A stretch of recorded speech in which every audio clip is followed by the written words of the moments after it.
جو ہیں بسم اللہ الرحمن الرحیم، السلام علیکم۔ آج ہم یہ دیکھیں گے کہ principle for high recovery in autism spectrum disorder. اس سے پہلے میں نے آٹزم اسپیکٹرم ڈس آرڈر کے حوالے سے اور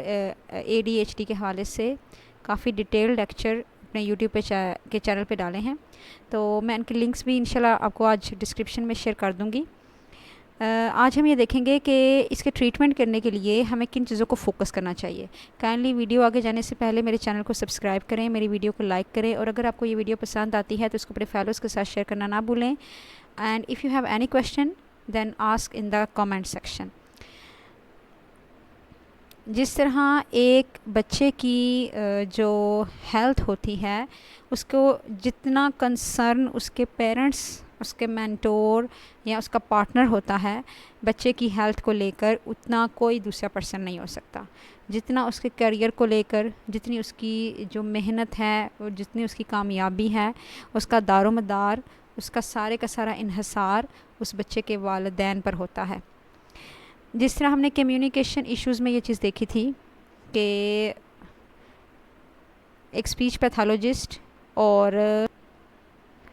اسپیچ سائیکالوجسٹ جو ہیں وہ کام کر رہے ہوتے ہیں، بالکل اسی طرح پیتھولوجسٹ، تھراپسٹ یا سائیکالوجسٹ، آپ اس کو کہہ سکتے ہیں چائلڈ سائیکالوجسٹ، وہ بھی بچے کی جو آٹزم اسپیکٹرم ڈس آرڈر جن کو ہوتا ہے یا ADHD کے جن کو ایشوز ہوتے ہیں، ان کے ٹریٹمنٹ کے لیے کام کرتے ہیں۔ لیکن اس ٹرائی اینگل میں جس نے پہلے بھی کہا گیا تھا کہ اگر ایک بھی پرسن مس ہو جاتا ہے تو ٹرائنگل کمپلیٹ نہ ہونے کی وجہ سے ٹریٹمنٹ بھی مکمل نہیں ہو پاتا۔ بالکل اسی طرح جب ہم بات کرتے ہیں آٹزم اسپیکٹرم ڈس آرڈر میں، تو پیتھولوجسٹ نو ڈاؤٹ اپنا کام کر رہے ہوتے ہیں اور کلائنٹ کے ساتھ وہ فل فلیج جو ہے وہ ان کی ہیلپ کر رہے ہوتے ہیں، لیکن اس ایشو میں ASD کے ایشو میں زیادہ تر جو اچھا رول پلے کر سکتے ہیں بچے کی ہیلتھ کو لے کر اور پازیٹیو کانسیکوینسز کے لیے، وہ پیرنٹس کر سکتے ہیں۔ اس کے لیے کچھ رولز ہیں کہ جب کوئی پرابلم آ جاتی ہے بچے کے اندر، تو سب سے پہلے تو آپ اپنے ذہن میں والدین جو ہیں وہ یہ اپنے بات ذہن میں رکھ لیں کہ ہمیں ہوپ رکھنی ہے، امید رکھنی ہے، امید اپنے آپ کو دلانی ہے کہ بچہ ٹھیک ہو سکتا ہے۔ اگر آپ اپنی ہوپ کو چھوڑ دیتے ہیں، لوز کر دیتے ہیں اپنی ہوپ کو، تو اس کا مطلب یہ ہے کہ آپ نے گیو اپ کر دیا ہے، اور گیو اپ جو کرنا ہے وہ ہمیشہ ایک بچے کے لیے بھی نقصان دہ ہوگا، اور اس کا اس سوسائٹی میں، اس کی اپنی لائف میں سیٹ اپ ہونا بڑا مشکل ہو جائے گا۔ اس کو اس پرابلم سے تو ہم نے نکالنا ہے کہ وہ اپنی انورڈ دنیا سے نکل کر آؤٹ ورڈ ورلڈ میں آئے، وہ اپنے ریپیٹیٹیو ایکشن چھوڑ کر تمام کاموں میں انگیج ہو سکے جیسے باقی نارمل بچے کر رہے ہوتے ہیں۔ تو یہ تمام کے تمام کام پاسبل ہیں، ہو بھی سکتے ہیں، لیکن اس کی پہلی شرط یہ ہے کہ والدین اپنی ہوپ رکھیں۔ بعض دفعہ کیا ہوتا ہے کہ والدین خود ڈپریشن کا شکار ہونا شروع ہو جاتے ہیں، موڈ سوئنگز ان کے سٹارٹ ہو جاتے ہیں کہ بچہ کیسے ٹھیک ہوگا۔ وہ جب ایک ہی چیز کے اوپر بار بار کام کر رہے ہوتے ہیں اور ان کو ان کے کانسیکوینسز یا ان کے جو ریزلٹس ہوتے ہیں وہ ان کو اچھے والے نہیں مل رہے ہوتے، تو والدین ہوپ لوز کر جاتے ہیں۔ جبکہ اس سچویشن میں والدین کو اپنی ہوپ کو بہت زیادہ ہائی لیول پہ رکھنا پڑے گا۔ میں بعض دفعہ یہ بھی کہتی ہوں کہ اگر والدین کو اگر تھیراپی دینی پڑے تو والدین لے لیں، بچے کو خود تھیراپی دیں، لیکن والدین اگر اپنے موڈ سوئنگز کو کنٹرول کرنا چاہ رہے ہیں اس سچویشن میں، یا کوئی ان کو ڈپریشن ہو گیا ہے یا وہ ٹینشن میں جا رہے ہیں، تو وہ اپنی تھیراپی کا ضرور بندوبست کریں، لیکن بچے کے لیے وہ اپنی ہوپ کو لوز نہ کریں۔ دوسرا جو اس میں رول ہے جو سب سے امپورٹنٹ ہے وہ یہ ہے کہ ایکسیپٹنس، یعنی اگر ایک بچے میں بایولوجیکلی یا جینیٹیکلی یا انوائرمنٹل کازز سے یا فیملی ایشو کی وجہ سے اگر آٹزم آ گیا ہے یا کوئی بھی سائیکولوجیکل ڈس آرڈر آ گیا ہے، جس کے نیورو ڈیولپمنٹل ڈس آرڈر بچوں میں ہوتے ہیں، اگر وہ آ گیا ہے تو والدین اس چیز کو ایکسیپٹ کریں۔ بعض دفعہ فیملی کی طرف سے یہ پریشر ہوتا ہے کہ نہیں ہم بھی دیر سے بولے تھے، آپ کے یا والدین بھی جو ہیں، آپ والدین کو کہا جاتا ہے کہ آپ بھی دیر سے بولے تھے، بایولوجیکل پیرنٹس، یا آپ کے اندر بھی ریپیٹیٹیو موومنٹس تھیں، تو کچھ نہیں، آپ نے کچھ عرصے بعد گیو اپ کر دیا تھا، آپ نارمل ہو گئے تھے، تو ایسا کچھ نہیں ہے، نارمل ہے، ایسا مت کریں۔ آپ کے لیے الارمنگ سائن ہے کہ آپ کا بچہ اگر 16 منتھ تک نارملی نہیں، جو اشارے اس نے کرنے تھے یا اس نے کچھ ورڈز پروناؤنس کرنے تھے یا اپنے ایکسپریشنز دینے تھے، اگر وہ ایسا نہیں کر پا رہا تو ان چیزوں کو ایکسیپٹ کریں اور فوری طور پر جو ہے اس کا ڈاکٹر کے ساتھ رجوع کریں۔ ہومیوپیتھک میڈیسنس کے بارے میں یہی کہوں گی کہ جتنی بھی میڈیسنز ہیں یہ میڈیسن پاکستان میں اویلیبل ہیں، لیکن ان کے حوالے سے ایک جو چیز سب سے زیادہ سوچنے والی اور کرنے والی ہے وہ یہ ہے کہ آپ کسی بھی ہومیوپیتھک میڈیسن کے لیے اگر ٹرائی کر رہے ہیں تو پہلے ہومیوپیتھک جو پرسن آپ کو یہ سجیسٹ کر رہا ہے اس سے پتہ ہونا چاہیے کہ وہ آٹزم کے حوالے سے کیا وہ جانتا ہے، کیا وہ سائیکولوجیکل ایشوز کو جانتا ہے. جیسے لائکوپوڈیم جو ہے وہ ایک میڈیسن ہے جو کہ اڈلٹس میں جو ہے وہ جو پرسیپشنس کے جو ایرر ہوتے ہیں یا جو اسپیسیفک لرننگ ڈس آرڈرس کے جو ایشو آ رہے ہوتے ہیں ان کو کلیریفائی کرنے کے لیے ہوتی ہیں. اور جو آٹزم کے بچے ہوتے ہیں ان میں سینسری جو ایشوز ہیں ان ایشوز کو ریزالو کرنے کے لیے بھی یہ لائکوپوڈیم جو ہے وہ ایڈلٹ ایج پہ یوز کیا جاتا ہے. لیکن یہ میڈیسن آپ نہیں یوز کر سکتے، بلکہ آپ جو ہیں وہ اس کو اسپیسیفکلی اپنے ڈاکٹر سے رجوع کریں. ڈاکٹر اگر آپ کو پرسکرائب کر رہا ہے بچے کے لیے وہ میڈیسن تو وہ کریں، کتنی کوانٹٹی میں کر رہا ہے ان کو نوٹس کریں، اور ڈاکٹر کو باقاعدہ طور پر آگاہ بھی کریں کہ آپ کے بچے میں ان میڈیسنس کے لینے کے بعد کیا چینجنگس آ رہی ہیں یا وہ کتنے ٹائم تک لے سکتے ہیں. آپ اپنی مرضی سے اپنے بچے کی ہیلتھ کا اس جگہ پہ آ کر ڈیسیجن نہیں لے سکتے. The next point is انگینج. سب سے بڑا پرابلم یہ ہے کہ بچے کو اس کی انورڈ ورڈ سے ڈسکنیکٹ کر کے اپنے آؤٹ ورڈ میں لے کر آنا ہے، اس کی سینسری موومنٹ کو امپروو کرنا ہے اور اس کی موٹر موومنٹس کو بھی امپروو کرنا ہے. تو ایسی سچویشن میں آپ کا کام یہ ہے کہ آپ اپنے بچے کو انگیج کریں. اب اگر بچہ ایک تھیراپی والی جگہ پہ چلا جاتا ہے جہاں پہ اس کی کاؤنسلنگ کی جا رہی ہو تو وہاں پہ بہت سارے بچے ہیں، وہ بہت سارے بچوں کے ساتھ اگر ایک تھراپسٹ انوالو ہو رہا ہے، ایک سائیکولوجسٹ انوالو ہو رہا ہے تو اس کا یہ مطلب نہیں ہے کہ وہ آپ کے بچے کو جو ہے وہ 100% دے گا، بلکہ اس کا یہ ہو سکتا ہے وہ آپ کے بچے کے لیے کچھ تھوڑا سا ٹائم نکالے، اس کو انگیج کرے، پھر دوسرے بچے پہ بزی ہو جائے. جبکہ ایسی سچویشن میں اگر آپ کا بچہ آرٹسٹک ہے تو سب سے بیسٹ اس کے لیے یہی ہے کہ آپ اس کے لیے گھر میں ڈفرینٹ ایکٹیویٹیز کا اسکیجول بنائیں، ویکلی پلان بنائیں، منتھلی پلان بنائیں، اور ہر ایکٹیویٹی اس کے ساتھ اسی طرح انوالو ہو کر کریں. بعض دفعہ تو یہ بھی ہوتا ہے کہ پیرنٹس کی طرف سے یہ آرگومنٹ آ رہا ہوتا ہے کہ ہم اس کی وجہ سے اپنی ساری ایکٹیویٹیز اپنی چھوڑ دیں کیا؟ تو میں کہوں گی ہاں چھوڑ دیں، کیونکہ جب تک بچہ نہیں ٹھیک ہو پا رہا، جب تک بچے کو پرابلم کو آپ نے سالو کرنا ہے تب تک تو آپ کو اپنی ساری ایکٹیویٹیز چھوڑنی پڑیں گی، اور آپ کو خود اس بچے کے ساتھ اسی طرح انگیج ہونا پڑے گا کہ وہ بچہ انٹروورٹ کو چھوڑ کے ایکسٹروورٹ ہونا شروع ہو جائے. اب یہاں پہ جیسے ایک چھوٹی سی میں ویڈیو کلپ پلے کرنے لگی ہوں تاکہ آپ کو پتہ چل سکے کہ بچے کی ویژول میموری کا اور سینسری امپیئرمنٹ کو امپروو کرنے کے لیے ہمیں کس طرح کے ٹیکٹکس یوز کرنے چاہئیں.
آپ اپنے بچے کا ویژول میموری کا ٹیسٹ لے رہے ہوتے ہیں، سینسری موومنٹس کو چیک کر رہے ہوتے ہیں، تو کہیں نہ کہیں آپ اپنے بچے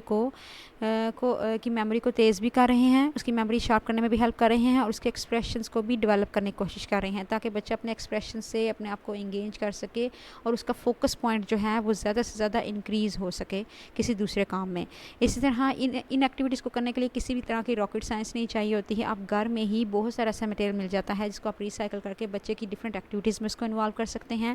اور اس کو رول پلے کے ذریعے اس کی لرننگ کروا سکتے ہیں. اس کو آپ ڈفرینٹ کھیلوں میں خود اور اس کے جو ایج کے بچے ہیں ان کے ساتھ اس کو انگیج کر کے اس کو جو اس کی سوشل کنیکٹیوٹی ہے اس کو امپروو کر سکتے ہیں. بعض دفعہ بعض پکچرز میں ایسا ہوتا ہے کہ بچہ اکیلا کسی ایکٹیویٹی میں انوالو ہو رہا ہے کیونکہ بچے کے جو اس کا ڈسٹینس ہے وہ صحیح نہیں آ رہا. لیکن سوشل ڈسٹینس کو ریموو کرنے کے لیے اور اس کو سوشلی کمیونیکیٹ کرنے کے لیے اس کو اس کے فیلوز کے ساتھ, اس کے پیئرس کے ساتھ زیادہ سے زیادہ انوالو کریں, تاکہ وہ اس طرح کی ایکٹیویٹیز میں جب انوالو ہو سکے تو وہ اپنے کام کو اور زیادہ انٹرسٹنگ وے میں اور دلچسپی لے کر اور اپنے ایموشنس کو زیادہ ایکسپریسو وے میں شو کر سکے اور کام کر سکے. کوئی بھی ایکٹیویٹی ایسی مت رکھیں جس میں بچہ صرف اکیلا کام کر رہا ہو. زیادہ سے زیادہ کوشش کریں کہ ایسی ایکٹیویٹیز میں انوالو ہو سکے, بچے کو ایسی ایکٹیویٹیز میں انوالو کریں جس میں 2 وے پروسیس ہو, یعنی کسی ایک جگہ پہ آپ اپنا کریکٹر بدلیں اور کسی ایک جگہ پہ اس کو بھی کوئی کریکٹر دیں, اور اس طرح ڈفرینٹ کریکٹرز میں لاتے ہوئے اس کو ایکٹیویٹیز میں انوالو کرتے ہوئے آپ اس کی لرننگ کروائیں. اور اس لرننگ میں ہرگز یہ مت بنے کہ ہم استاد ہیں وہ جو ہے وہ اسٹوڈنٹ ہے, بلکہ اسٹوڈنٹ اور ٹیچر کے پرسپیکٹیو سے نکل کر صرف اور صرف فن بیس لرننگ کریں, تاکہ بچہ کچھ سیکھ لے اور ایٹ دی اینڈ آپ اس سے کچھ مورل سٹوریز پوچھیں تو وہ آپ کو کوئکلی اس کا رسپانس کریں, نہ کہ آپ اس کو ایک نارملی کہانی سنا رہے ہیں اور اپنے ساتھ پیجز فولڈ, وہ اپنے دنیا میں مگن ہو چکا ہوا ہے اور آپ سمجھ رہے ہیں کہ کہانی سنا رہے ہیں. ایسا مت کریں, بلکہ اس کہانی میں باقاعدہ کریکٹر بن جائیں. کوئی کریکٹر آپ بن جائیں, کوئی کریکٹر بچے کو بنا دیں, اور پھر اس سے اس کے ریزلٹس پوچھیں کہ اس نے کیا سیکھا اس سے. اس کے بعد negating effect, this is a most and very important point. بعض دفعہ کیا ہوتا ہے کہ ہم 1-2 دن تو وہ ایکٹیویٹیز مسلسل جیسے 8 گھنٹے یا 6 گھنٹے کی انگیجنگ ایکٹیویٹیز اس میں انوالو رکھتے ہیں بچے کو, لیکن تیسرے دن یا چوتھے دن کیا ہوتا ہے کہ ہم 2 سے 3 منٹ کا ایک سیشن, 3 گھنٹوں کا ایک سیشن کر کے اس کے بعد ہم بچے کو کسی کام میں لگا دیتے ہیں کہ یہ لمبی دیر کے لیے کام میں انوالو ہو گیا. دس is a very wrong attitude. جو محنت آپ نے کی ہوگی 2-3 دن میں, اس کا رزلٹ بھی واپس 0 کی طرف آنا شروع ہو جائے گا, اور پھر پیرنٹس کی طرف سے یہ کلیم آنا شروع ہو جاتا ہے کہ بچہ کچھ نہیں کر پا رہا. ایسی سچویشن میں والدین کا سب سے پہلا فرض یہ بن جاتا ہے کہ وہ بچے کو ایسی ایکٹیویٹیز میں انوالو کریں کہ وہ اکیلا بھی, اگر آپ تھک گئے ہیں, اگر آپ کا دل نہیں کر رہا, تو بچے کو کچھ اس طرح کی ایکٹیویٹیز دیں, یا جیسے آپ اس کے ساتھ بولیں کمیونیکیٹ کرنے کے لیے, زیادہ سے زیادہ کمیونیکیٹ کرنے کے لیے آپ اس کو کویشچننگ کریں, تاکہ بچے کے ساتھ کہیں نہ کہیں بچہ جو ہے وہ انوالو نظر آئے اور آپ کے ساتھ ہی انوالو نظر آئے. پھر اس کے ایموشنز انڈرسٹینڈ کرنا. اس کو بعض دفعہ جو آٹسٹک بچے ہوتے ہیں وہ اپنی ہنگر, اپنی جتنی بھی ان کی فرسٹ بایولوجیکل یا سیکنڈ پرائمری اور سیکنڈری نیڈز ہوتی ہیں ان کو صحیح طرح سے انڈرسٹینڈ نہیں کر پا رہے تھے, اس وجہ سے وہ لیس ایکسپریسو ہو جاتے ہیں. ان کے ایموشنز کو انڈرسٹینڈ کرنا والدین کی ذمہ داری ہوتی ہے, اور والدین ہی بہتر طور پہ سمجھ سکتے ہیں کہ ان کے بچے کا کس ٹائم کس چیز کا موڈ ہو رہا ہے. تو وہ ایموشنز کو انڈرسٹینڈ کرنا اور ان کے ایموشنز کو ریگولیٹ کرنا, اس کے لیے بھی ڈفرینٹ ایکٹیویٹیز میں ان کو انوالو کریں, تاکہ وہ بتا سکیں کہ وہ کب خوش ہیں, کب اداس ہو رہے ہیں, کب ان کو بات بری لگ رہی ہے. اور اس طرح سے بچے کے اندر جو ریجیڈیٹی والے رویہ آنا شروع ہو جاتا ہے اور ریپیٹیٹیو ایکشنز جو آنا شروع ہو جاتے ہیں وہ بھی آہستہ آہستہ ریموو ہونا شروع ہو جاتے ہیں. آرٹسٹک بچوں کے لیے جو شوگر کا انٹیک ہے اور ان کے جو ڈائٹ پلان ہوتے ہیں وہ بھی پیرنٹس رکھیں اور پلان کریں, کیونکہ جب بچہ بہت زیادہ شوگر کا, اگر فار ایگزامپل ایک اچھی ایکٹیویٹی کی, اس کو ایک کینڈی دے دی, پھر ایک اچھی ایکٹیویٹی کی, پھر ایک کینڈی دے دی, تو آپ آٹومیٹکلی اس کے انرجی کا لیول جو ہے نا بوسٹ اپ کر رہے ہیں. اور شوگر کا بارے میں تو ویسے بھی یہ کہا جاتا ہے کہ اگر ایکسٹرا لے لی ہو تو عام کہاوت ہے کہ بچے کو جن چڑھ گیا ہے. تو اس سچویشن میں سب سے بہتر آپشن یہ ہے کہ بچے کا شوگر انٹیک لیول بیٹر کر لے. رات کو سونے سے پہلے والدین اگر بچوں کو ملک کے اندر وہ شوگر ڈال کے دے رہے ہیں تو اسے اوائڈ کریں. چاکلیٹ اور candies are good but not in case of artistic, in artistic cases. Home سب سے بیسٹ پلیس ہے. فار ایگزامپل اگر آپ نے فیصلہ کر لیا کہ بچے کا ٹریٹمنٹ کرنے کے لیے آپ کو ویک میں 1 دفعہ جانا ہے, اور بچے کا ٹریٹمنٹ کرنے کے لیے آپ خود کچھ بھی نہیں کر رہے اس سلسلے میں, کوئی تھیراپی, کوئی انگیجنگ ایکٹیویٹیز, کوئی جو انڈیویجول ایکٹیویٹیز میں انوالو کرنا, وہ اس طرح کا کچھ بھی نہیں والدین کی طرف سے ہے, اور بچے کو صرف تھیراپی کے لیے لے کے جانا ہے, تو ایک جگہ سے دوسری جگہ بگ سٹیز میں ٹریول کرنے کے لیے آج سے 3 سے 4 گھنٹے تو لازمی لگ جاتے ہیں. تو صرف وہ 4 گھنٹے کا ٹائم اتنا زیادہ ویسٹ ہو جائے گا. پھر اگر یہ پلان کر لیا ہے کہ بچہ اب 4 سال کا ہو گیا, 5 سال کا ہو گیا, تو میں اسے اسکول کے اندر لے کے جاؤں گی, اس کو داخلہ وغیرہ کروا دوں, تو یہ بھی ایک طرح کے بچے کے لیے اسٹریسفل ہے. سو گھر کے اندر ہوم اسکولنگ اس کے لیے ایک سب سے بیسٹ آپشن ہے. آپ اس کو سکھائیں, لیکن بغیر کسی ڈنڈے کے سکھائیں. آپ اس سے وہ ساری چیزیں پوچھیں جو وہ کرنا چاہتا ہے, اور اس کے ساتھ خود انگیج ہو کے کریں. وہ ایک طرح سے اس کے لیے تھیراپی بھی ہے, اور وہ اس کی کاؤنسلنگ بھی ہے, اور اسی میں اس کو ساری اس کی ایکٹیویٹیز بھی انوالو ہوں گی, اور وہ بغیر کسی ہیزیٹیشن کے اپنے جو جتنی بھی انورڈ جو اس کا انٹروورڈ رویے ہیں وہ ختم کر کے آہستہ آہستہ ایکسٹروورڈ کی طرف آ جائے گا. سوشلی کمیونیکیٹ کرنا شروع کر دے گا, اس کی کمیونیکیشن اسکلز بیٹر ہو جائیں گی. لیکن یہ چیزیں اس کو اسکول میں نہیں مل سکتی. اسکول میں بچے اگر آٹسٹک بچے کو اتنا ہی صرف دیکھ لیں کہ اگر اس بچے کو یہ کہہ دیا جائے نا کہ رات کو کہ تم نے صبح اسکول جانا ہے, وہ اس چیز سے بہت زیادہ اسٹریس میں آنا شروع ہو جائے گا, and he will not feel comfortable. تو یہی اس کا سارا دن اسٹریس میں رہے گا, پھر اس کے لیے تھیراپی کا ٹائم بھی بہت کم نکل پائے گا. تو ایسی سچویشن میں بجائے اس کے کہ بچے کو بار بار ڈسٹرب کیا جائے, ایک ماحول سے نکال کے دوسرے ماحول میں لے کے جایا جائے, ایسے پلانس کرنے سے بہتر ہے کہ بچے کو گھر کے اندر زیادہ کمفرٹیبل ماحول دے کر اور اس کو ڈفرینٹ ایکٹیویٹیز میں انگیج کر کے تو اس کی لرننگ کروائی جائے, تو وہ آہستہ آہستہ جو ہے وہ اپنے ایک فیز سے نکل کے دوسرے فیز میں جانا کا عادی ہو جائے گا. فیملی ممبرس جو ہیں وہ مسٹ ان کو اویئرنیس ہونی چاہیے, آپ ان کو اویئر کریں. سبلنگس ہیں تو ان کو اویئر کریں کہ وہ بچے کو کیا ٹائم پہ کیا چیز پسند ہے. ادر فیملی ممبرس ہیں تو ان کو بھی اس چیز کے بارے میں اویئر کر دیں کہ ہمارے بچے کے ساتھ آپ بھی تعاون کریں تاکہ وہ جلد از جلد جو ہے وہ سوسائٹی سوشل نارمز کا حصہ بن سکے. امید ہے کہ آپ کو آج کی ویڈیو پسند آئی ہوگی. If you have any question then do ask in the comment section. اس کے علاوہ ایک اور چیز کہ جب جو سائیکالوجسٹ ہوتے ہیں ان کا یہ کام ہوتا ہے کہ وہ یہ کام کر سکتے ہیں کہ وہ بچے کو ایجوکیشنلی سپورٹ کر لیں. آپ کو سائیکالوجسٹ کو ٹائم دیں کہ وہ وقتاً فوقتاً آپ کے بچے کو وزٹ کرے اور اس کی ایکٹیویٹیز کو جج بھی کرے, اور اس کے اندر بیہیویئر کی جو کرٹسیز آ رہی ہیں ان کے اندر جو چینج آ رہا ہے ان کو بھی دیکھے. یہ جو ہے وہ سائیکالوجسٹ کر سکتے ہیں, لیکن سب سے بیسٹ تھیراپی جو ہے وہ ان بچوں کے لیے وہ نو ڈاؤٹ والدین ہی کر سکتے ہیں. Kindly press the bell icon so you would be able to get the amazing content on daily basis. Thank you very much.